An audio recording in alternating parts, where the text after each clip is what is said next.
আবারও পেতে চলেছেন 12,000 টাকা করে। যাদের যাদের টয়লেট নেই এবং কি যাদের বাথরুম নেই তারা পেতে চলেছেন 12,000 টাকা করে। আবেদন করতে হলে পুরো ভিডিওটি দেখুন, কি কি ডকুমেন্টস লাগবে এবং কোথায় আবেদন করা হবে সমস্ত কিছুই আমার এই পুরো ভিডিওটিতে দেওয়া আছে।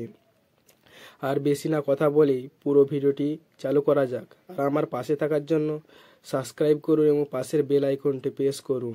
টয়লেট স্কিম 2025 স্বচ্ছ ভারত মিশনের আওতায় ভারতের সরকার ফ্রি টয়লেট স্কিম বা বিনামূল্যে শৌচালয় নির্মাণ প্রকল্প বেশ কয়েক বছর ধরে সুবিধা দিচ্ছে।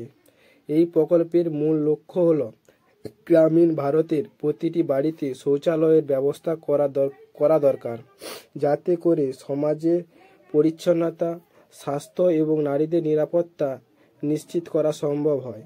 বিশেষ করে যেসব পরিবার এখনও শৌচালয় নির্মাণ করেননি অর্থের অভাবে, তাদের জন্য এটি একটি বিরাট বড় সুযোগ হতে চলেছে। এই প্রকল্পের সরকারের পক্ষ থেকে প্রতি পরিবারের 12,000 টাকা অনুদান দেওয়া হবে। কারা এই প্রকল্পের উপযুক্ত, এখানে কি বলেছেন তারা দেখে নেওয়া যাক। এখানে বলছে 1 নম্বর, আবেদনকারী অবশ্যই গ্রামীণ অঞ্চলে বাসিন্দা থাকতে হবে। 2 নম্বর, পরিবারে অবশ্যই নিশ্চিত বাড়ি থাকা দরকার যাতে শৌচালয় নির্মাণ করা সম্ভব হয়। 3 নম্বর, পরিবারে আগে থেকেই কোনো শৌচালয় থাকা চলবে না। 5 নম্বর, আবেদনকারী ভারতীয় নাগরিক থাকা জরুরি। 6 নম্বর, আবেদনকারী সেই গ্রামের পঞ্চায়েতের অধীনে থাকা উচিত যেখান থেকে আবেদন করা হচ্ছে। 6 নম্বর, পরিবারে বিপিএল বা আর্থিকভাবে দুর্বল হওয়া দরকার। কি কি ডকুমেন্ট লাগবে তা বলে দেওয়া হয়েছে। 1 নম্বর, আধার কার্ড। 2 নম্বর, রেশন কার্ড। 3 নম্বর, ব্যাংক পাসবই। 4 নম্বর, মোবাইল নম্বর। 5 নম্বর, পাসপোর্ট সাইজ ছবি একটা।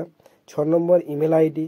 7 নম্বর, আবাস প্রমাণপত্র, যেমন বিদ্যুৎ বিল, ভোটার কার্ড। তোমরা যদি অফলাইনে আবেদন করুন তাহলে আপনারা কি করবেন? স্থানীয় গ্রাম পঞ্চায়েতে যাবেন। আবেদন এলাকার গ্রাম পঞ্চায়েতে অফিসে, এক ব্লক অফিসে যেতে হবে। 2 নম্বর, আবেদনপত্র সংগ্রহ করুন।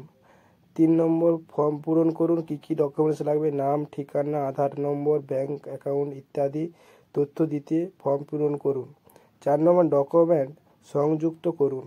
সমস্ত প্রয়োজনীয় ডকুমেন্ট ফর্মের সঙ্গে সংযুক্ত করুন। মানে আপনারা প্রত্যেকটি আধার কার্ড, পাসবই, ব্যাংক অ্যাকাউন্টের জেরক্স করে আপনারা সেই ফর্মে তার ডকুমেন্টের সঙ্গে স্টেপলার করুন বা তার সঙ্গে দিতে হবে। 5 নম্বর, জমা দিন পুনরাবৃত্তি ফর্ম সহ ডকুমেন্ট গ্রামের পঞ্চায়েত অফিসে জমা দিতে হবে। তাহলে তোমরা কোথায় জমা দেবে? গ্রাম পঞ্চায়েতের অফিসে, আর আপনারা ওখানেই ফর্ম পেয়ে যাবেন।